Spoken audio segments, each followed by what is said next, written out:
नमस्कार उज्जैन, स्वागत है आप सभी का अभय न्यूज के 25 मई बुधवार दोपहर के बुलेटिन में। मैं हूं आपके साथ आकांक्षा पिवाल। आइए देखते हैं अब तक की कुछ खास खबरें। इस बुलेटिन के प्रायोजक है आरके डेवलपर्स। शानदार घर खरीदें अब अपने बजट में।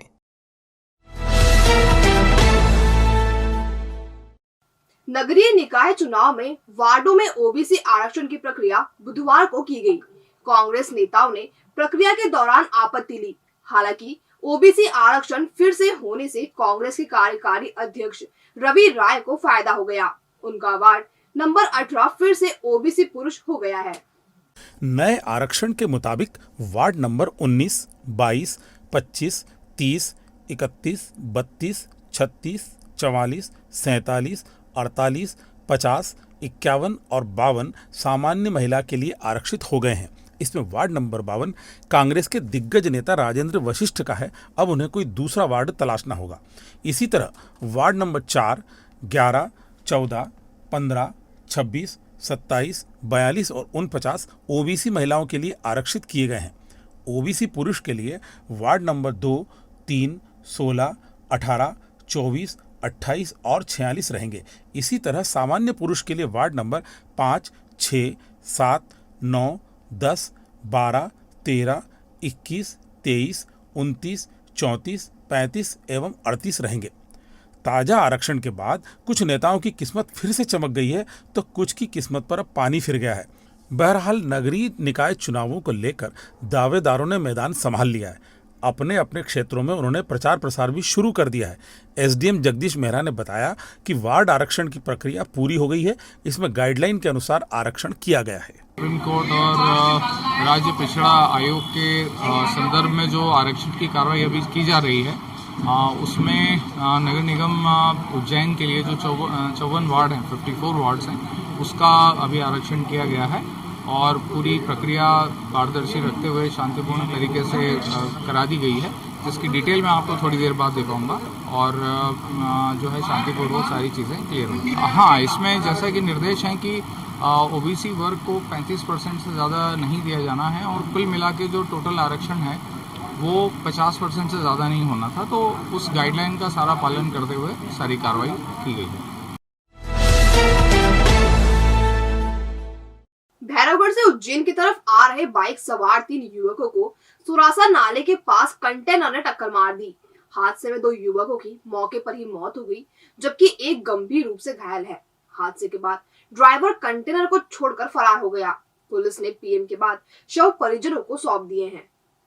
दरअसल भैरवगढ़ के पास बदरखा के रहने वाले जाहिद पिता अंसार, कालियादह निवासी सादिक पिता सलीम और अरबाज पिता आशिक बाइक से सवार होकर उज्जैन की तरफ आ रहे थे। इसी दौरान घटिया की तरफ जा रहे एक कंटेनर ने इनकी बाइक को टक्कर मार दी। हादसे में जाहिद और सादिक की मौके पर ही मौत हो गई, जबकि अरबाज बुरी तरह घायल हो गया। उसे उपचार के लिए जिला अस्पताल में भर्ती कराया गया है। थाना प्रभारी जितेंद्र भास्कर ने बताया कि कंटेनर चालक के खिलाफ मुकदमा दर्ज कर लिया गया है और उसकी तलाश की जा रही है। ये सादिक पिता सलीम निवासी कालियादह महल, जाहिद पिता अंसार बदरखा और अरबाज पिता आशिक कालियादह महल, ये तीनों बाइक से उज्जैन तरफ आ रहे थे तो घटिया की ओर जाने वाले किसी अज्ञात कंटेनर के द्वारा इनको टक्कर मार दी, जिससे 2 लोगों की स्पॉट पर मृत्यु हो गई और अरबाज सीरियस अवस्था में है, जो अभी जिला अस्पताल से रेफर होकर संजीवनी अस्पताल में उपचाररत है। मर्ग और अपराध पंजीबद्ध कर लिए गए हैं और अज्ञात वाहन की तलाश की जा रही है। सर, रात कितने बजे की घटना है? ये लगभग 9, सवा 9 बजे की घटना है। ये एक कालियादह गांव का हमारे सादिक पटेल और एक बदरखा गांव से जाहिद पटेल दोनों दोस्त हैं और ये मजदूरी करने के लिए सरिया सेटिंग का काम करते हैं। तो रोज़ जो है डेली रूट के लिए उज्जैन काम करने जाते हैं। इसी काम करने के दौरान काम करके घर लौट रहे थे। मेडिकल कॉलेज से आगे सुरासा गांव आता है, वहाँ किसी कंटेनर में जो है उसकी चपेट में आने के बाद इनकी दोनों की स्पॉट में मृत्यु हो गई है और एक बालक जो है वो एडमिट है। आखिरकार आरएसएस चीफ मोहन भागवत का इस्कॉन में ठहरना इस्कॉन के काम आ गया। मध्य प्रदेश की कैबिनेट ने इस्कॉन के प्लॉट आवंटन को वैध मान लिया है। उसे आवंटित 5 प्लॉटों को 2004 एवं 2005 की कलेक्टर गाइडलाइन के हिसाब से वैध कर दिया जाएगा। दरअसल इस्कॉन मंदिर के उज्जैन में आने की कहानी को जानने के लिए हमें 18 साल पीछे जाना होगा। 2004 में तत्कालीन मुख्यमंत्री उमा भारती ने उज्जैन के धार्मिक विकास के लिए इस्कॉन को आमंत्रित किया था। इस्कॉन भी उज्जैन को लेकर रोमांचित था, क्योंकि उज्जैन भगवान श्री कृष्ण की शिक्षा स्थली और गुरु सांदीपनि की कर्म भूमि के रूप में विख्यात है। तब इस्कॉन के लिए शिप्रा के उस पार यानी सांवरा खेड़ी में 300 एकड़ भूमि की तलाश की गई थी, लेकिन यह भूमि निजी होने से तब मामला टल रहा था। ऐसे में इस्कॉन के उज्जैन से लौटने की चर्चा चल पड़ी थी। तब तत्कालीन कलेक्टर विवेक अग्रवाल के अनुरोध पर तत्कालीन उज्जैन विकास प्राधिकरण सीईओ चंद्रमौली शुक्ला ने भरतपुरी प्रशासनिक क्षेत्र में 5 प्लाट का आवंटन इस्कॉन को किया था। इन्हीं प्लाटों में से 3 पर इस्कॉन मंदिर और उसका आसपास का बगीचा विकसित किया गया, जबकि 2 पर लॉजिंग की व्यवस्था की गई थी। 2012 में प्रशासनिक क्षेत्र में मंदिर स्थापित करने को लेकर PIL दाखिल की गई और इसके बाद 2017 में उज्जैन विकास प्राधिकरण ने प्लाटों का आवंटन निरस्त कर दिया। पिछले 5 साल से मंदिर का संचालन गैर कानूनी तरीके से होता रहा। इसे लेकर पत्र व्यवहार भी लगातार चलता रहा। फरवरी में RSS चीफ मोहन भागवत इस्कॉन के मेहमान बने और उन्होंने प्लाटों को वैध कराने का आश्वासन दिया। इसी कड़ी में बुधवार को कैबिनेट ने इस्कॉन मंदिर के प्लाट आवंटन को वैध घोषित कर दिया और 2004 और 2005 की गाइडलाइन के अनुसार प्लाट का रुपया लेने का आदेश उज्जैन विकास प्राधिकरण को दे दिया। गृह मंत्री नरोत्तम मिश्रा ने खुद इसकी जानकारी वीडियो जारी करके दी है।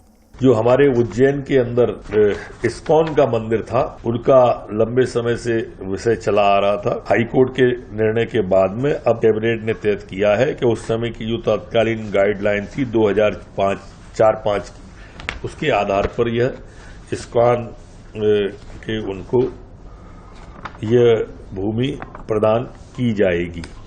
इधर कैबिनेट के इस फैसले पर इस्कॉन प्रबंधन ने खुशी जाहिर की। PRO डॉक्टर राघव पंडित दास ने कहा कि RSS चीफ ने जो वादा किया था वह पूरा किया। आज आए कैबिनेट के फैसले से इस्कॉन में खुशी का माहौल है। इसमें मैं सभी के प्रति धन्यवाद देता हूँ, हर व्यक्ति के प्रति। यहाँ का हमारे पूर्व मंत्री पारस जैन, मोहन यादव और मालवी जी जो MP थे, सब ने प्रयास किया और सबके मिले जुले प्रयास का असर रहा। पर सबसे ज़्यादा मोहन जी जब आए थे तो संघ का भी एक प्रयास उसमें रहा था। नगर निगम में अफसरों के बीच चल रही खींचतान में अब सहायक आयुक्त सुबोध जैन के पर कतर दिए गए हैं। उन्हें राजस्व निरीक्षण बना दिया गया है। उनकी ड्यूटी जोन क्रमांक 6 में लगा दी गई है। करीब 8 साल पहले नगर निगम में पदस्थ हुए सुबोध जैन का मूल पद राजस्व निरीक्षक का ही है, लेकिन अफसरों की कमी के चलते उन्हें सहायक आयुक्त या प्रभारी उपायुक्त बनाया गया था। इस आदेश को स्थापना शाखा के अपर आयुक्त आदित्य नागर ने निरस्त कर दिया है। अब जैन को उनके मूल पद राजस्व निरीक्षक पर भेजते हुए जोन नंबर 6 में तैनात कर दिया गया है।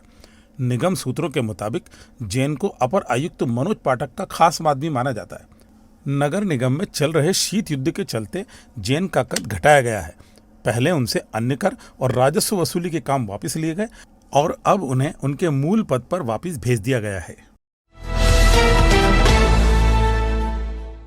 डर्मा ड्रीम क्लिनिक लाया है उज्जैन ने विदेशों जैसी लेटेस्ट टेक्निक। तो अब advance hair transplant, advance laser hair removal, advance facial treatment, सफेद दाग और कटिकान की सर्जरी, मुहासों के गड्ढे और गर्दन के मस्सों के ट्रीटमेंट के लिए शहर से दूर क्यों जाना। एम्स दिल्ली द्वारा ट्रेंड MD डर्मेटोलॉजिस्ट और hair transplant surgeon doctor Sonia Pendharkar से पाएं इन प्रॉब्लम्स का बेस्ट ट्रीटमेंट। तो आज ही विजिट करें derma dream clinic, Abhishek Nagar, Vaibhav garden के पास, नाना खेड़ा, उज्जैन। Contact number 8934934830। चिमनगंज थाना क्षेत्र में तराना रोड पर स्थित कस्तूरीबाग कॉलोनी के एक सूने मकान में चोरी की वारदात हो गई। परिवार घर से बाहर गया हुआ था और इसी का फायदा चोरों ने उठा लिया। मकान के आसपास 4 संदिग्ध युवकों को देखा गया है। दरअसल कस्तूरी बाग कॉलोनी में रहने वाले गजेंद्र सिंह चौहान के घर बीती रात चोरों ने धावा बोल दिया। चौहान परिवार 2 मई से बाहर गया हुआ है। बुधवार सुबह चोरी का पता चला तो थाना प्रभारी जितेंद्र भास्कर, डॉग स्क्वाड और FSL टीम मौके पर पहुंची। डॉग मकान से थोड़ी दूर आगे जाकर लौट आया। पुलिस ने छानबीन की है। चौहान की मां की शिकायत पर प्रकरण दर्ज कर लिया गया है। थाना प्रभारी जितेंद्र भास्कर ने बताया कि मामले की जांच की जा रही है। चोरी गए सामान का पता मकान मालिक के आने के बाद ही चलेगा। मकान के आसपास 4 युवक संदिग्ध हालत में देखे गए थे और इसी आधार पर जांच की जा रही है। कस्तूरी बाग में रहने वाले गजेंद्र सिंह जी चौहान 2 मई 2022 से बाहर गए हुए हैं। इनका घर सुना था, घर पे ताला लगा हुआ था। बीती रात 3-4 बदमाश आसपास देखे गए थे। उन लोगों ने ताला तोड़ के चोरी की है। क्या सामान चोरी किया है वो आने के बाद क्लियर होगा। इनकी बुजुर्ग माता जी हैं, उनकी शिकायत पर से प्रकरण दर्ज किया है और अज्ञात चोरों की तलाश की जा रही है। डॉग स्क्वाड को हम लोगों ने बुलवाते ही हैं और फिंगरप्रिंट वाले भी हमारे आते हैं। तो डॉग स्क्वाड को जो स्मेल मिलती है उसके आधार पे वो आसपास के क्षेत्र में मूवमेंट करता है। इसमें अभी कोई ऐसा स्थान सुनिश्चित नहीं हो पाया कि वो किस स्थान से चोर गए हैं और कहाँ छिपे हैं। उसने मूवमेंट बताया कि घटना के आज समय पे डॉग की बदमाशों की लोकेशन किस तरफ हुई थी, वो मूवमेंट ज्ञात हुआ है। नवतपा का पहला दिन खूब तपा। बुधवार सुबह से ही सूरज ने आग बरसाई। दोपहर में झुलसाने वाली गर्मी और उमस ने शहर वासियों को बहाल कर दिया। लोग पसीना पसीना हो गए। हालांकि वे अपने अपने तरीके से धूप से बचने के लिए जतन करते दिखाई दिए। बीच बीच में बादलों ने भी आमद दर्ज करवाई, लेकिन इससे मौसम में कोई बदलाव देखने को नहीं मिला। दरअसल सूर्य के रोहिणी नक्षत्र में प्रवेश के साथ ही बुधवार से नवतपा की शुरुआत हुई। नवतपा के 9 दिन सूर्य प्रचंड स्वरूप में रहते हैं। सूर्य की किरणें सीधी धरती पर पड़ती हैं, जिससे धरती का तापमान बढ़ता है और गर्मी भी अपने चरम सीमा पर होती है। ऐसे में शहरवासियों को चिलचिलाती धूप से राहत मिलने की संभावना नहीं है। कहा जाता है कि जितनी ज़्यादा गर्मी पड़ेगी बारिश उतनी ही अच्छी होगी, और यदि इस बीच बारिश हो जाए तो इसे नवतपा का गलना कहते हैं, जिससे यह माना जाता है कि बारिश कम होगी। जीवाजी वेधशाला के अधीक्षक डॉक्टर राजेंद्र प्रसाद गुप्त ने बताया कि फिलहाल हवा में नमी है, जिससे गर्मी और उमस बढ़ रही है। वहीं प्री मानसून गतिविधियों का दौर जारी है, जिससे कभी भी बूंदाबांदी हो सकती है। उज्जैन की सफाई व्यवस्था को लेकर चाहे जितने दावे किए जाते हों, लेकिन सरेआम इसकी धज्जियां सेठनगर चौराहे पर उड़ाई जा रही है। लोग खाली प्लॉट पर कचरा डाल रहे हैं। इससे वल्लभ नगर के रहवासी बुरी तरह परेशान हैं। अब आप सबसे पहले यह वीडियो देखिए।